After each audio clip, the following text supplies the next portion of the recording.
ஓம் முருகா போற்றி போற்றி.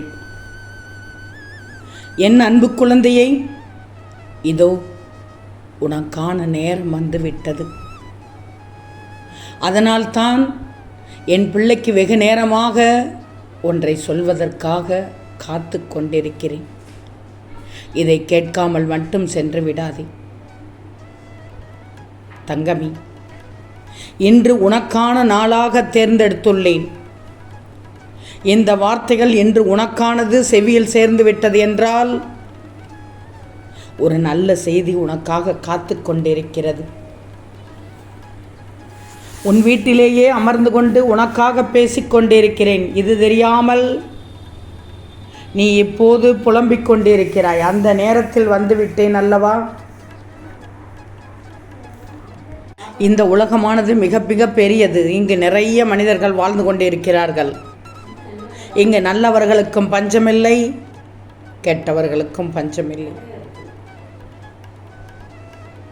ஆனால் நீ நல்லவர்களுக்கு பஞ்சமில்லை என்பதை மட்டும் எடுத்துக்கோ. எங்கோ கெட்டதை பார்த்துவிட்டு எல்லாம் கெட்டதுன்னு நினைப்பது தவறு. சந்தேகப்படாதே, நம்பிக்கையோடு இரு. வெறுத்தால் வெறுத்ததை உன்னை தொடர்ந்து விடும். விரும்பினால் எதிர்பார்ப்பு அதிகமாகவும். விருப்பமும் வேண்டாம், வெறுப்பதும் வேண்டாம். நீ சாதாரணமாக இரு. நீயாக இரு, அதுபோதும். மற்றவர்களை தெரிந்து கொள்ள, தன்னை புரிந்து கொள்ள வேண்டும். தான் யாரென்றே தெரியாது, உனக்கு என்ன வேண்டும் என்றே தெரியாது, உன்னுடைய குணம் தெரியாது. மற்றவரோடு பழகினால் இடையிறாது பிறரைத்தான் சொல்லிக் கொண்டிருப்பார்களே தவிர மற்றவர்களின் குணங்களை அறியும் அமைதி யாருக்கும் வந்துவிடவே வராது. உன்னை பற்றியே அறியாத போது அடுத்தவரை பற்றிய எல்லா விதமான அபிப்பிராயங்களும் எடைபோடல்களும் தவறாகத்தான் போகும். நான் சொல்வதை பொறுமையோடு கேள், நம்பிக்கையோடு கேள். நிச்சயமாக இந்த முருகன் அனைத்தையும் உனக்கு புரிய வைப்பேன். உன் வாழ்க்கையில் இந்த முருகன் புதிய மாற்றத்தை ஏற்படச் செய்வேன். அதை உணர்ந்து நிச்சயம் நீ சந்தோஷப்படுவாய். இதுவரை கஷ்டப்பட்டு கொண்டுதான் இருந்தாய், அழுது கொண்டுதான் இருந்தாய், துன்பப்பட்டு கொண்டுதான் இருந்தாய். அப்படி இருந்த உனக்கு அனைத்தும் நேர்மாறாக இருக்கப் போகிறது, தலைகீழாக மாறப்போகிறது. உன் வாழ்க்கையை வெற்றி பாதைக்கு அழைத்துச் செல்வேன் என்று நான் வாக்கு கொடுத்தேன் அல்லவா? அந்த நல்ல நேரம் இப்போது வந்துவிட்டது. எதற்காகவும் பயப்படக்கூடாது. இனி எந்த ஒரு தவறான நிகழ்வுகளும் உன் வாழ்க்கையில் நான் நடக்கவிடவே மாட்டேன். உன் மனதை கஷ்டப்படுத்தும் எந்த விஷயத்தையும் இனி உன் வாழ்க்கையில் நான் அனுமதிக்கவே மாட்டேன். முள்ளு முள்ளாக குத்தி கொண்டிருந்த உன் வாழ்க்கை, உன்னுடைய வாழ்க்கை பாதை இப்போது மிருதுவான பாதையாக நான் மாற்றி காண்பிக்கிறேன். இனி வெற்றியும் ஆனந்தமும் மட்டும்தான் உன் வாழ்க்கையில். நல்ல செய்தியைத்தானே உனக்கு சொல்ல காத்து கொண்டிருக்கிறேன் என்பதை தெரிந்து கொண்டாயா?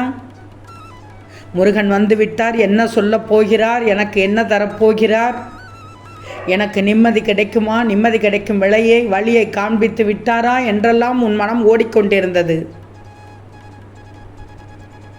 எப்போதுதான் எனக்கு நல்லபடியாக வாழ்க்கை மாறும் என்பதை சொல்ல வந்திருக்கிறாயா?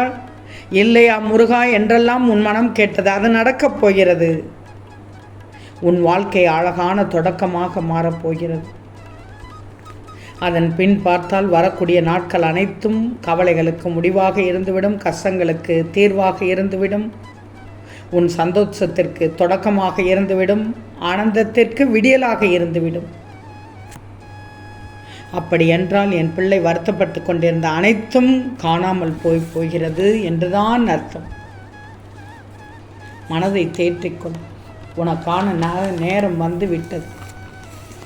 உன் தேவைகள் அனைத்தும் பூர்த்தி செய்யப்பட்டு இந்த முருகனின் ஆசீர்வாதத்தோடு அனைத்தும் வந்தடைந்து விட்டது.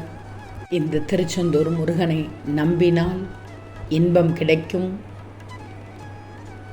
உன் அறியாமை எல்லாம் நீங்கிவிடும். பாவம் தொலைந்து புண்ணியம் பெற்று விடுவாய். தடைகள் நீங்கி திருமணம் நடைபெற்றுவிடும். சகல தோஷங்களும் நீங்கி சுகம் பெற்று விடுவாய். நோய் நீங்கி நலம் பெற்று விடுவாய். கடன் நீங்கி செல்வம் நிறைய பெற்று விடுவாய். செல்வமே, நான் சொல்வதை நம்பு. தேவைக்காக இந்த முருகனை தேடாமல் தேவையே நீதான் முருகா என்றிருக்கிறாய். உன் இதயம்தான் முருகன் சன்னதி என்பதை தெரிந்து கொண்டேன். நிச்சயமாக என் தங்கமே, இந்த நாள் இனிய நாளாக உனக்கு அமையட்டும். நீ நினைத்தெல்லாம் நடக்க இந்த முருகன் துணை இருப்பேன்.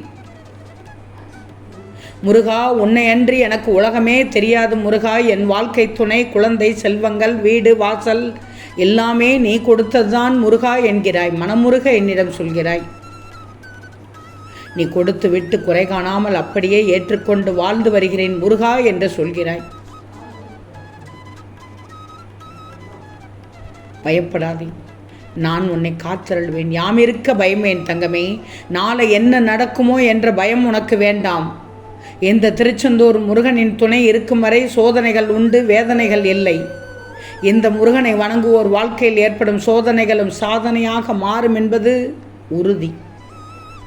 இந்த நிலை மாறுமா என்று கவலையோடு நீ இருக்கிறாய். நிச்சயமாக மாறும். நான் உனக்கு சோதனைகள் கொடுத்தாலும் என்னை பார்க்காமல் நீ இருந்ததில்லையே. என் மீது நீ வைத்த பக்தி உண்மையானது, அதை நான் அறிவேன். தங்கமே, பயப்படாமல் இரு. வேலும் மயிலும் உன்னுடன் எப்போதும் கூடவே இருக்கும், உன்னை காத்து கொண்டே இருக்கும். அது நான் தான். உன் கண்ணீரை பார்த்தேன், உன் கவலையை நினைத்தேன். பிள்ளையே, சில கவலைகள் அர்த்தமற்றது, புரிஞ்சுக்கோ. மாறுதலுக்கு உட்பட்டது. நீ இப்போதுதான் எனக்கு பிடிச்ச மாதிரி நடந்து கொண்டிருக்கிறாய். சிலர் இப்போதுதான் கவலைகளை மறந்து சுற்றி இருக்கும் உறவுகளை நெருங்க ஆரம்பித்திருக்கிறாய். பல வருடங்களாக கலவையாக இருந்தவர்கள் இப்போது அதை அர்த்தமற்றது என புரிந்து கொண்டார்கள். இந்த நேரத்தில் ஒன்று சொல்கிறேன் கேள். வேல்மாறல் படிப்பதை நிறுத்தியவர்கள் மீண்டும் படியுங்கள். உங்களுக்கு ஆறுதலாக வேல் வந்து துணையாக நிற்பதை மீண்டும் காண்பீர்கள். சிலருக்கு தனிமை, சிலருக்கு கஷ்டம். ஆனால் ஒருவரின் குடும்பத்திற்கு உதவும் அவரது தியாகங்கள் மட்டும்தான். மீண்டும் ஒரு மனக்குழப்பமா? நேற்று உன்னிடம் நான் என்ன சொன்னேன்? நீ என்ன புரிந்து கொண்டாய்?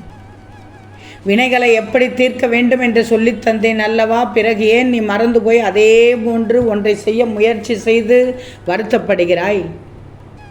மகிழ்ச்சியாக இருக்கும்போது உன் அனுபவ பாடங்களை மறந்து விடுகிறாய். மகிழ்ச்சியாக இரு. ஆனால் எவற்றில் எந்த எல்லை என்று உன் வாழ்க்கை ஏற்கனவே கற்றுக் கொடுத்துள்ளதல்லவா? அந்த எல்லையை தாண்டாதே. இந்த ஒரு நாள் சிலவற்றை தாங்கிக்கோ. நிச்சயம் அதற்கான முறையிலிருந்து விடுதலை கிடைக்கும். யாம் இருக்க பயமேன் தங்கமே. எல்லாம் நன்மையாக மாறும். ஓம் முருகா போற்றி போற்றி.